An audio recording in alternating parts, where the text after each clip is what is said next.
Au J'ai animé, on a l'occasion de pouvoir rencontrer de nombreux invités qui ont été invités cette année, dont cet homme qui vient directement de l'Europe, John Lang, le créateur et toutes les voix, la plupart des voix du donjon de Naheulbeuk, la majorité. Bonjour, John Lang. Bien le bonjour, monsieur Luduc. Oh ouais. Sauf que là, je un peu... Non, vous pouvez parler avec votre voix normale, là, je parle... elle est un petit peu plus aiguë normalement, on s'entend. Mais c'est ma voix normale. Ah. Le Duc, il est mal à l'aise. Alors, on va continuer. Alors, alors John, vous êtes le créateur du Donjon de Naheulbeuk. Donjon de Naheulbeuk qui maintenant est rendu avec plusieurs produits dérivés. On parle de bande dessinée, on parle de dessins animés, on parle de jeux de société, on parle aussi d'aventure audio. Non, ça commence de même, c'est vrai. Mais justement, le concept de Donjon de Naheulbeuk, où est-ce que tout cela a commencé? Eh bien, ça a commencé dans mon petit bureau à Paris, où j'avais envie d'écrire des choses et de façon humoristique sur les concepts du jeu de rôle. Et puis, à l'époque, j'étais déjà sur le net, parce que j'avais un site web depuis 1994. Oui, je suis vieux. Et à ce moment-là,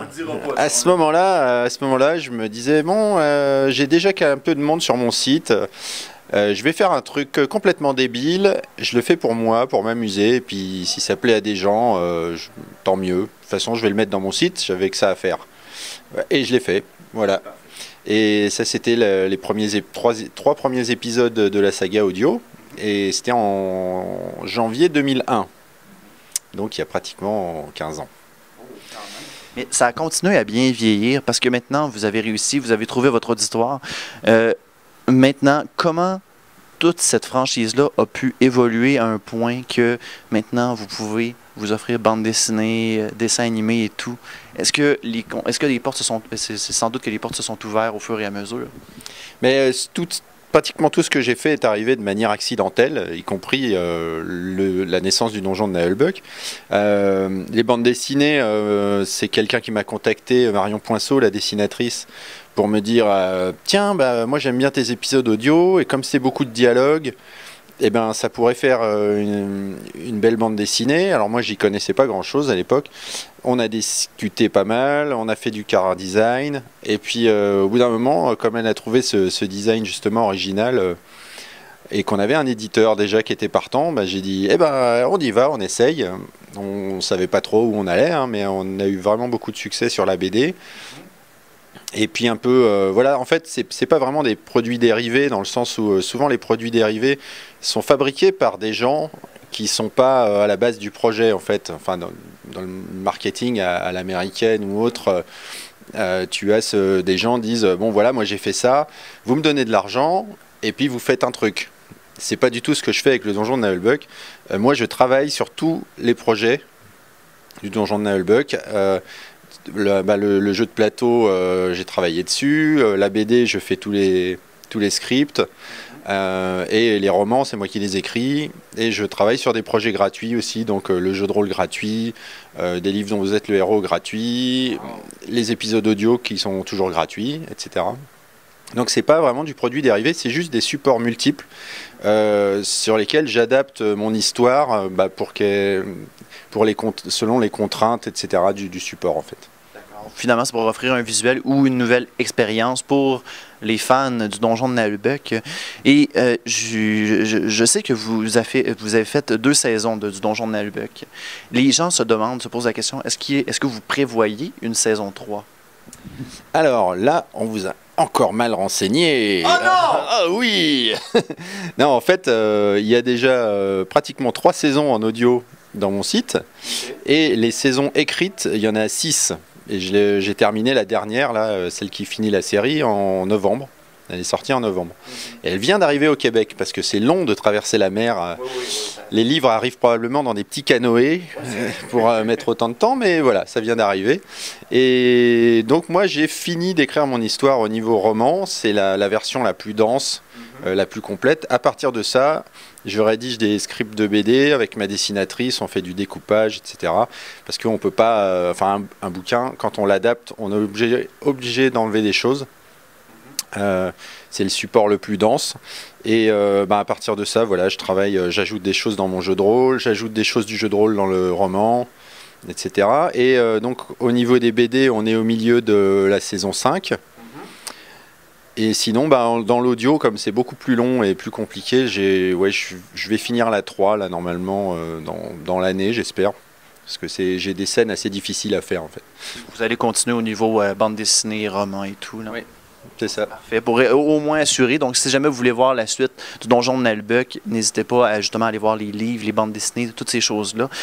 Vous avez travaillé aussi sur d'autres projets que vous parliez tout à l'heure, dont un projet que vous avez collaboré, qui était une autre aventure audio qui se passait dans le futur. Oui, tout à fait. Alors là, c'est Les Aventuriers du Survivor, qui est une aventure qui est fabriquée par mon collègue et ami Knarf, que j'ai connu en fait il y a très longtemps, puisque nous sommes vieux tous les deux, sur des LAN parties.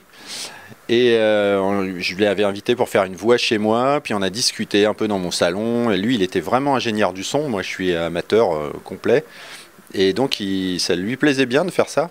Et donc on a écrit un petit synopsis juste d'aventure audio spatiale sur un coin de table. Et puis lui a écrit toute la saga. Et il m'a invité à faire acteur, parce que dans le Survivor, je fais Eagle... je fais le comparse du capitaine, donc Sergent Johnson, et surtout, je fais Krasberg. Oh, wow! Wow! La meilleure imitation. Ben, c'est la meilleure imitation. C'est même pas une imitation, c'est vraiment le vrai. Et oui, c'est une imitation de moi-même. Wow! Hey, sérieusement, là, est-ce que vous en avez vu des personnalités avec qui on va pouvoir parler? Justement, les côtés voix, là. Côté épisode. On va revenir au côté épisode. Pour faire un épisode du Donjon de Nalbuck, combien de temps ça vous prenait? En tout, là, avec la scénarisation, avec l'enregistrement et tout? C'est très très variable. J'ai des épisodes très complexes comme celui que j'ai sorti l'année dernière, Les gens des sectes, qui se passe dans une grande cité, où j'avais une vingtaine de figures en voix à mettre en place. Rien que la scène de la poursuite qui dure genre 2 minutes, c'est une poursuite en ville avec de la magie et tout. J'ai dû mettre 2 jours à la mixer. Mais il y a certains épisodes un peu plus intimistes que je fais dans une taverne ou quoi. Comme maintenant, depuis 15 ans, j'ai un petit peu l'habitude, je peux mettre juste une après-midi à mixer ça, quoi. Et une matinée enregistrée, une après-midi. Donc, je peux aller de 1 jour à 1 semaine pour un épisode. Ça dépend vraiment de la durée, de la densité, de ce qu'il y a dedans. Bon, voilà. Mais le fait est que voilà, je travaille sur pas mal de projets parce que j'ai donc une série animée. Cette fois, qui est un gros projet professionnel. Qui est en train d'être produite en ce moment. Et dans la lignée de ce projet, on a le jeu vidéo dont je vais faire la présentation aujourd'hui ici, qui utilise les mêmes graphismes, qui est un RPG tactique en tour par tour, dans la veine de certains vieux jeux que j'aime beaucoup, mais avec évidemment graphisme moderne, etc. Et si on peut regarder dans 10 ans, comment voyez-vous le Donjon de Nalbuck? Est-ce qu'il y a un avancement? Où vous voyez-vous dans le futur? Ça, c'est intéressant parce que c'est la première fois qu'on me pose la question. Moi, déjà, j'ai jamais fait de plan ou jamais réfléchi à rien. Puisque, comme je disais, tout est arrivé accidentellement. Hein. Quand j'ai mis mes 3 épisodes en ligne, je pensais en faire que 3, en fait. Attendez. Accidentellement dans quel sens, là? Genre, j'échappe un pot de peinture puis il sort un épisode, ou bien accidentellement contact?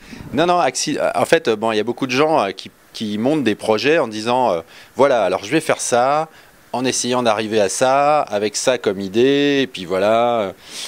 Pour ça, il y a beaucoup de gens qui m'écrivent, ils me font ah, mais comment on fait pour devenir célèbre sur le net, par exemple? J'en ai aucune idée, parce que moi, j'ai juste mis des épisodes dans mon site. Je voulais en faire que 3, parce que j'avais juste des idées pour 3. J'avais pas réfléchi plus loin. Et puis, quand j'ai mis ça en ligne, les gens, ils ont fait ouais, on veut la suite. Je fais une suite. Eh ben, je vais écrire une suite. Et donc, je me suis mis à écrire ces capsules qui, à la base, étaient... J'ai utilisé le format de capsule audio parce que c'était une époque où il y avait beaucoup de fichiers de François Pérusse qui se promenaient un petit peu partout sur les ordinateurs. Et je trouvais que c'était une bonne façon de raconter des histoires En plus, bah voilà, ça fait tout de suite une ambiance rigolote, etc. Et il avait jamais parlé de jeu de rôle à ma connaissance, donc je trouvais que c'était bien. En plus, je lui faisais pas concurrence. Voilà. Et c'est arrivé accidentellement, vraiment. C'est-à-dire, voilà, je commence à faire des trucs, je n'ai aucune idée de ce que je fais, j'avais pas le matériel pour le faire, mais je l'ai fait quand même, en bricolant des trucs avec un vieux radiocassette, j'ai fait un ampli, j'avais un micro qui était un micro-instrument, mais je l'ai utilisé pour la voix, normalement ça se fait pas. Bon, depuis, évidemment, je me suis fabriqué un vrai studio, etc. À force, j'ai investi pour augmenter la qualité audio, parce que c'est vrai que mes premiers épisodes, c'est vraiment très amateur. Maintenant, je fais une qualité qui me semble pas mal correcte. À la Michael Bay, avec des explosions. C'est ça, je fais du Michael Bay audio. Justement, et c'est une de vos premières activités. Va-t'en! Va-t'en! Piou-piou. On va attendre. On va bien là. Intermède musical.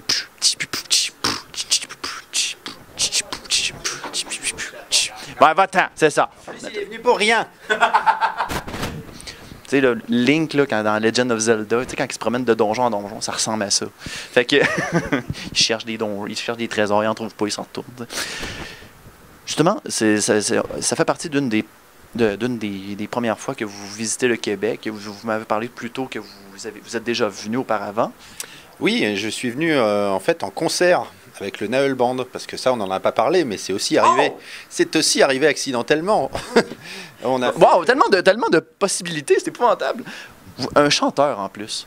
Oui, on a vraiment ici un vrai concept multimédia. C'est-à-dire qu'on n'est pas juste multimédia parce qu'on tient sur un CD. Parce qu'on est aussi multimédia parce qu'on ne tient pas sur un CD, justement. On a des activités vraiment variées. J'ai écrit une chanson à un moment parce que moi je suis musicien. Alors à l'époque j'étais pas vraiment chanteur, je suis devenu à force. C'est accidentel également. Encore accidentel. Voyons, tout est un accident pour vous. Votre naissance, là, c'était-tu un accident ou bien... Je suis un accident vivant. On s'excuse. Ouais, mais donc on est venu 2 fois au Québec. On a joué dans des villes prestigieuses et d'autres moins prestigieuses. On a joué à Québec, Montréal, Sherbrooke, Drummondville. On a joué dans une cabane. Drummondville, oui. On a joué dans une cabane à sucre. Ah, wow! Et on a même joué à Rimouski. Oh, wow! Ouais. Toutes des villes épiques, selon moi, là. Ouais, Rimouski, c'était un peu épique quand même. Quand on a vu que la route bitumée s'arrêtait à cet endroit-là. C'est l'électricité là-bas, je sais pas. Je sais plus. Je ne sais pas. C'est une légende. Ce qui paraît, le Wi-Fi, il fait encore au télégraphe. Alors, donc le Naël Band, c'est de la musique rôlistique chaotique. C'est-à-dire que c'est un groupe qui fait un petit peu n'importe quoi, mais avec une idée bien précise, c'est faire de la musique avec des concepts de jeux de rôle. Voilà. Et on se base sur une orchestration un petit peu celtique, médiévale, pour rester dans l'ambiance d'une taverne de jeux de rôle, justement. On reste dans la magie. Mais c'est parfait. Écoutez, ça me tente de finir ça avec un petit jeu. John, c'est votre, on va dire, 3e visite au Québec. On peut dire ça, je calcule. 1, 2, 3, ça. Et j'ai envie de tester vos expressions québécoises. Est-ce que ça vous tente de vous porter au jeu? Avec votre voix, avec votre voix de personnage. Bien sûr, bien sûr. Les fans attendent ça, bien sûr. Oui, bah justement, j'ai travaillé avec des Québécois à Paris, donc j'ai un petit peu de connaissance du sujet quand même. Est-ce que vous avez quelques expressions pour nous, là? Par exemple, je pourrais se dire je décrise d'ici, j'ai un parti avec ma gang. Salut! Alors, c'était John Lang, mesdames et messieurs. Puis, il vient vraiment de s'en aller. John! Ouais, ça va!